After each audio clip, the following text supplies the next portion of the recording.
Hello guys, today it's a great day because finally I've got my hands on the new DJI Ronin-S. Yeah, and it's stock for the most of the time, so obviously it's really hot tool these days, isn't it?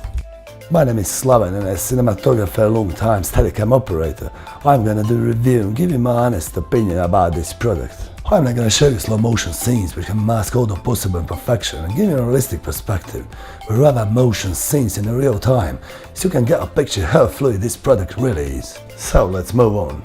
Assembling a Ronin-S is pretty simple. This is battery grip.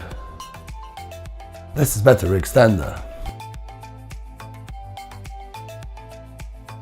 And this is actually a gimbal. This mini tripod is really useful in every situation, and especially when you got to put the gimbal down without turning it off. For the start, I'm gonna set up my 1DX2 with the Canon 11-16 so we can see how Ronin-S cope with a heavier setup. Balancing process is really simple, but if you want me to make some tutorial about it, so let me know in the comment below. Okay, that's it, it's pretty balanced. Now we're gonna turn on the Ronin-S. I'm gonna press the power button on the battery. And then turn on the Ronin-S. Here.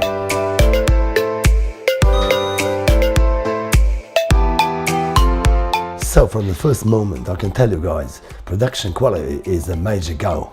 And as you can see, it's also really fluid. Maybe there's some small robotic movement, characteristic for gimbals are visible in some shots, but nothing you should worry about. Actually, it's really hard to notice.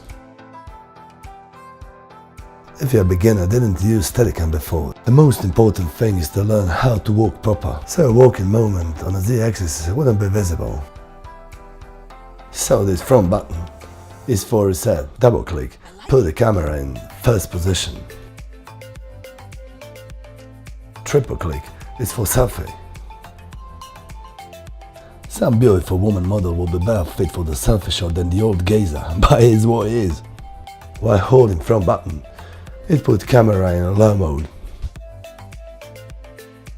And from here you can do some interesting shot. Actually you can mimic the crane shot in motion while holding the same button.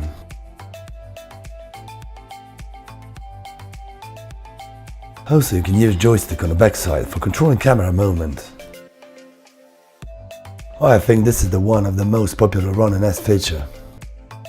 So to get 360 roll in the flashlight mode, you got to set up that option on a different mode through DJI Ronin application. Then you can fast switch to that mode when you need it.